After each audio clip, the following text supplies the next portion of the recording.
So உதாரணத்துக்கு சொல்ல போனோம்னா ஷிண்டே குரூப்புக்கு 55லேருந்து 56 இடங்கள்ல அவங்க வந்து வெற்றி பெற்றிருக்காங்க அப்படின்னா சாதாரணமாக அது கிடைக்காது இல்லையா? ஒரு நம்பிக்கையை அவங்க ஏற்படுத்தணும். அந்த நம்பிக்கையை அவர் ஏற்படுத்தி இருக்காரு. ஒரு முதலமைச்சராக அவரை வந்து ரொம்ப அவரை சைட்லைன் பண்ணலாம் அப்படின்னு நினைக்கிற அளவுக்கு இருந்த ஒரு ஏக்நாத் ஷிண்டேவை சைட்லைனே பண்ண முடியாது.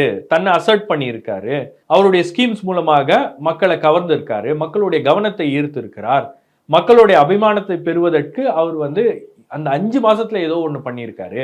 லோக்சபா போல்ஸ்ல அவருக்கு இப்படி ஒரு இமேஜ் இல்ல. அப்ப அந்த இமேஜ் டர்ன் ஓவர் அவர் வந்து ஒரு 5 மந்த்ஸ்ல அவர் பண்ணியிருக்காரு அப்படின்னும் போது இந்த 5 மாதங்கள் காங்கிரஸ் கூட்டணி என்ன பண்ணிட்டு இருந்துச்சு?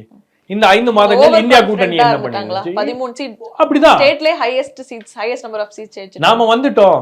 காங்கிரஸுக்கு வந்து ஒரு சர்ஜ் வந்து லோக்சபா எலெக்ஷன்ல இருந்த உடனே மீண்டும் காங்கிரஸுக்கு ஒரு பெரிய ஆதரவு அலை அப்படின்றது உருவாயிருச்சு அப்படின்னு அவங்க நினைச்சுக்கிட்டாங்க.